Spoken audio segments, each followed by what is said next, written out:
Hi, welcome. Enjoy the content, subscribe, and turn on notifications. Daniel was at work when he received an unexpected message from Amanda. "Can you meet me this afternoon? Just the two of us. It's important. At a quiet cafe. And please, don't say anything to Julia." He reread it, surprised. It sounded unusual. Amanda had always been straightforward, but never secretive like this. The request for secrecy shook him. She had never been one to create mystery or drama. As strange as it was, he replied yes.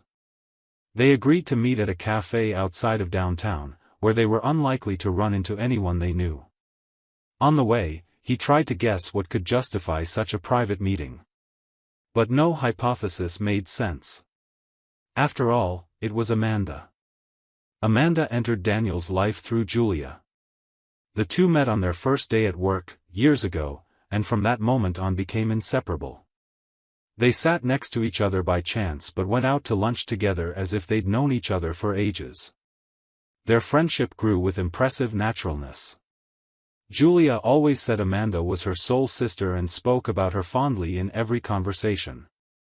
When Daniel started dating Julia, Amanda was already part of the package, a guaranteed presence in stories, on weekends, in small traditions.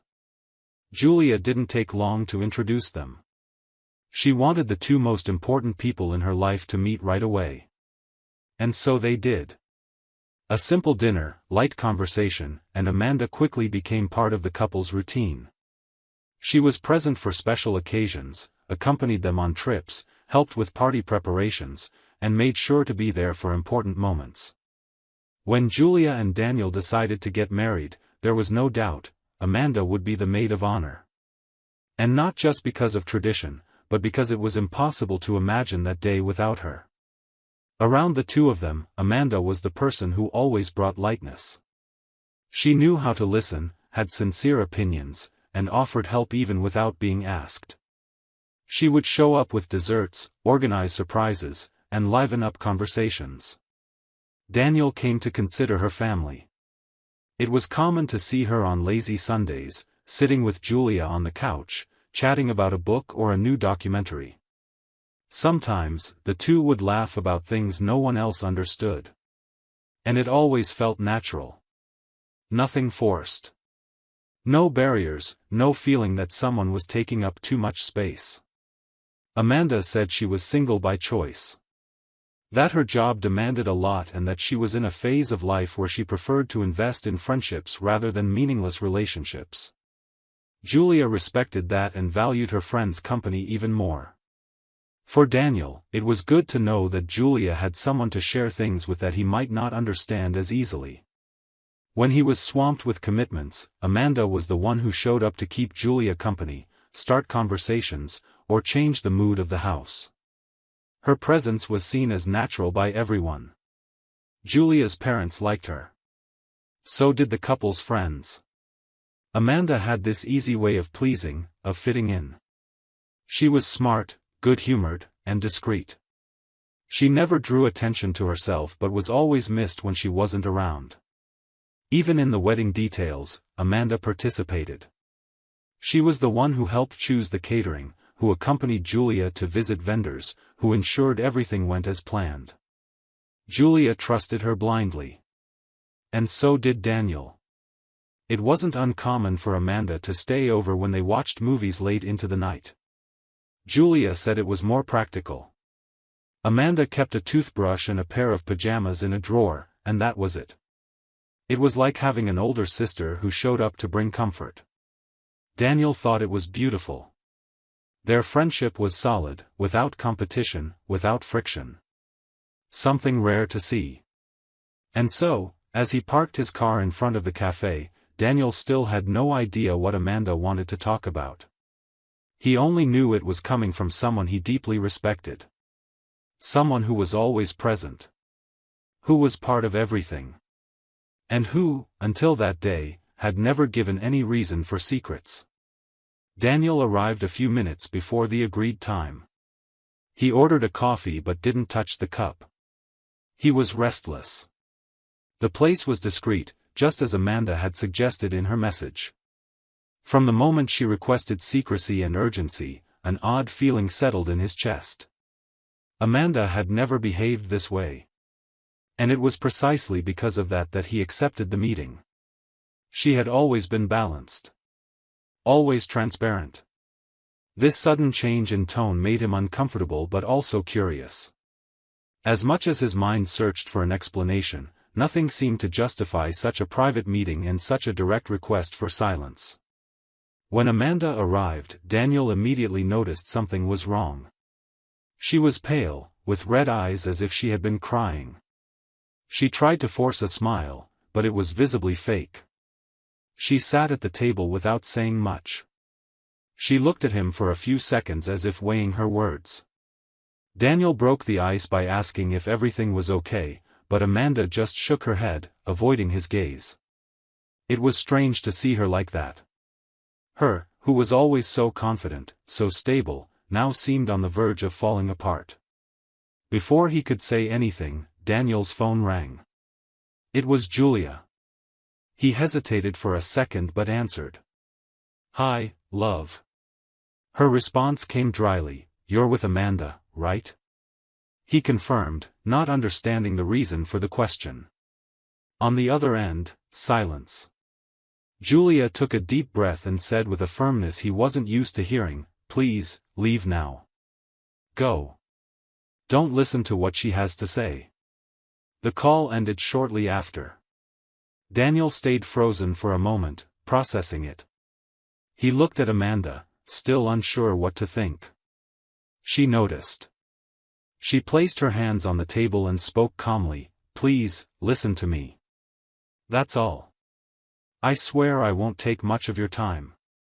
Her tone wasn't that of someone trying to convince. It was of someone exhausted from carrying what she was about to say. Daniel, even without understanding anything, nodded silently. Amanda took a deep breath, as if gathering the courage to cross a point of no return. And then she said, "For 2 years, I've been having an affair with Julia." The words came out dry, without any preamble. Daniel let out a nervous laugh, thinking it was another one of those bad jokes Amanda sometimes made. But her face didn't change. She didn't back down, didn't smile, didn't try to explain. She only held his gaze, steady, as if she knew exactly what she was doing there. Daniel fell silent. The air seemed heavier. He looked at her, trying to find some loophole, some sign that this was a misunderstanding, an exaggeration, an invention. But nothing. Amanda simply said, "She wanted to tell you, but she didn't have the courage. And I waited too long. But you deserve to know." He asked why. Why now? Why this way? She said she couldn't carry it on her shoulders anymore. That the secret had already swallowed whatever peace she had left. That the least he deserved was the truth. Daniel got up from the table without saying another word. Amanda didn't try to stop him. She just watched him as he walked away. In his head, everything was jumbled. The friendship, the trust, the marriage, the years built together. Suddenly, it all seemed like a carefully constructed lie. He didn't want to hear anything else. But at the same time, he had already heard enough to know that, from that point on, his life would never be the same again. Daniel left the cafe in silence, as if every step were automatic. His mind was both empty and full at the same time.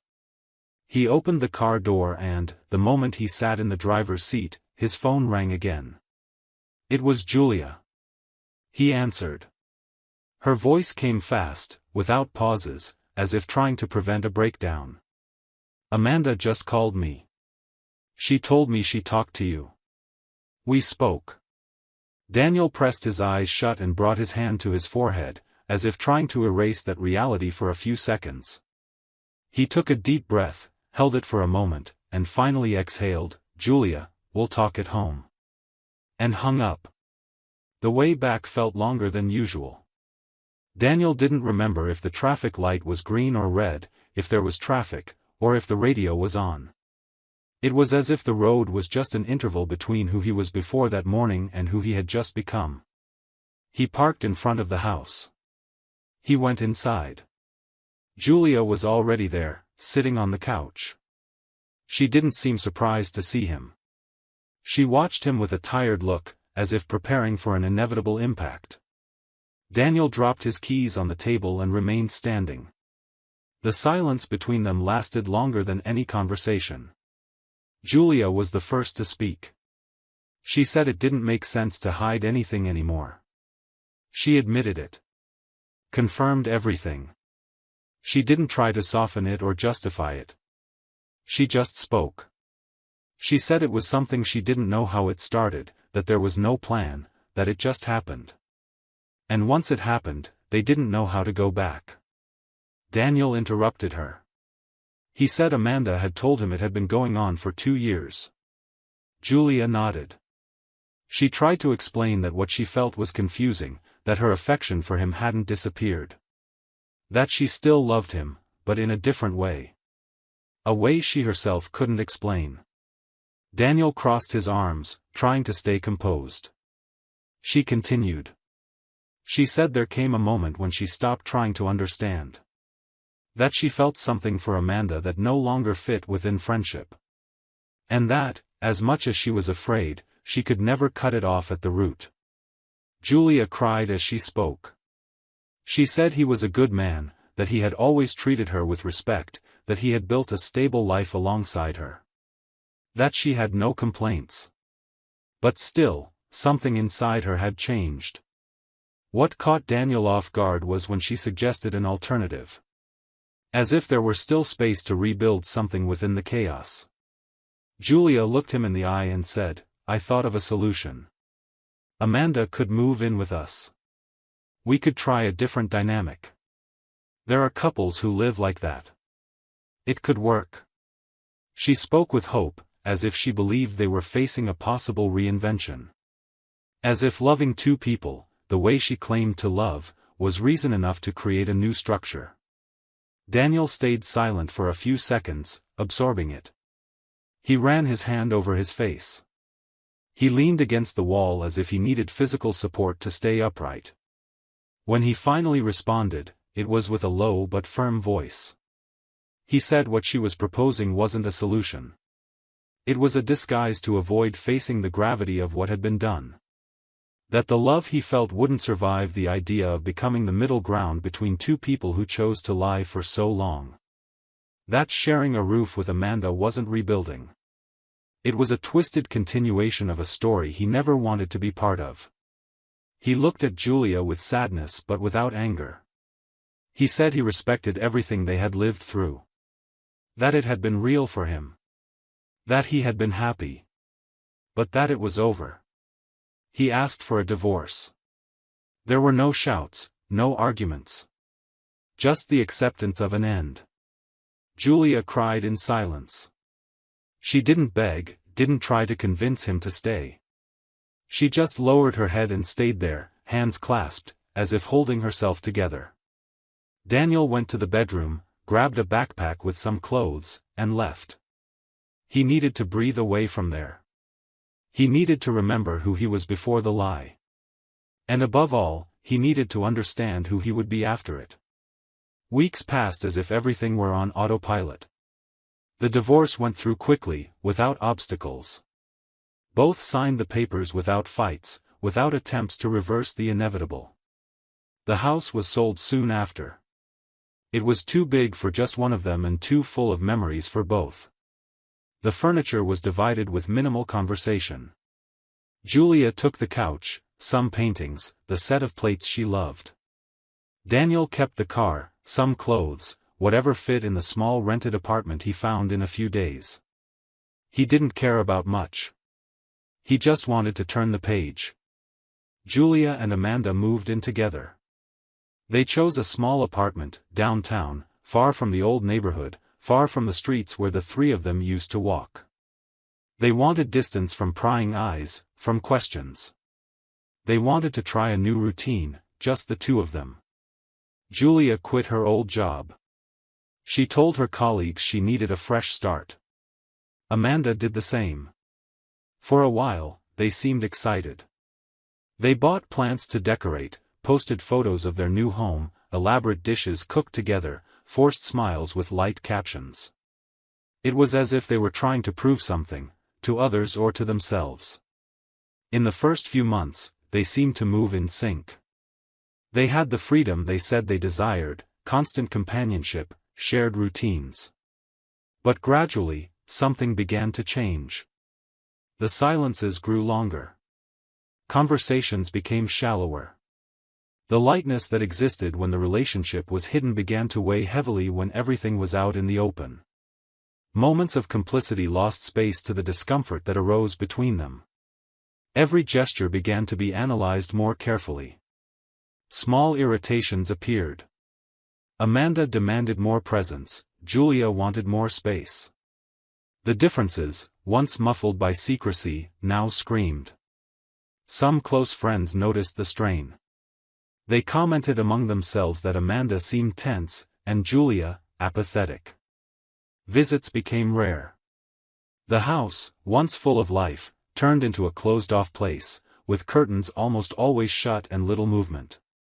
Social media went quiet. Messages exchanged with old friends dwindled. Once, a former co-worker of Julia told Daniel, via message, that she had bumped into Amanda at a supermarket. She looked worn out, had deep dark circles, and avoided conversation. Julia, on the other hand, had declined an invitation to reconnect with old friends. She said she was focused on getting her life back on track. What began as an intense relationship, outside the norm, fueled by desire and urgency, slowly lost strength. What remained was a daily life without support, marked by unspoken regrets. They didn't fight. There was no public breakup, no accusations. Just the silent distancing of two people who realized that living in hiding is different from building a life under the light of day. And in that difference, the passion that once seemed so strong dissolved. One day, Amanda left with a suitcase. She left a short note on the table. Julia didn't call. She didn't chase after her. She just read it, folded the paper, and put it in a drawer. And stayed there. That relationship, which seemed so indestructible, ended the same way it began, unexpectedly, without warning. Without shouts, without goodbyes. All that was left were confused memories of a time that now hurt to recall. What had been freedom turned into demands. What seemed like love revealed itself as haste. Each went their separate ways, trying to gather their own broken pieces. And in the end, everything they built was based on a choice that demanded too much and sustained too little. Daniel moved forward, but it wasn't overnight. The end of the marriage left marks, doubts, and a sense of exhaustion that seemed stuck to his skin. During the first few months, he avoided talking about it, declined invitations to events, and preferred solitude. Not as an escape, but as a way to understand where he ended and where everything that remained began. He quietly reorganized his life, without making a fuss. He started going for walks on Saturday mornings, picked up reading books forgotten on the shelf, exchanged messages with an old college friend, and visited his parents more often. Small gestures that reconnected him with himself. Work, leisure, and free time took on new meaning. He began discovering new habits and realized he felt lighter. He also realized he didn't need to prove anything to anyone. What he lived with Julia was part of his story, but it no longer defined who he was. The wounds left scars, but over time, those scars stopped hurting. He began allowing himself to meet other people. At first, everything seemed superficial. Forced conversations, awkward meetings. Until, months later, he met Brooke during a lecture on innovation in the corporate sector. She was a university professor, invited to speak about human behavior in leadership decisions. Their first conversation happened by chance, during a break at the event, after a question he asked from the audience. Brooke responded with clarity and a gentle smile. Later, they ended up sitting at the same table during the coffee break. They talked about careers, books, choices. Daniel didn't notice time passing. When the event ended, she sought him out to thank him for the conversation. He invited her for coffee, and she accepted. From there, their meetings became frequent but unhurried. It was different from anything he had experienced before. Brooke didn't make promises or create exaggerated expectations. She simply let things unfold.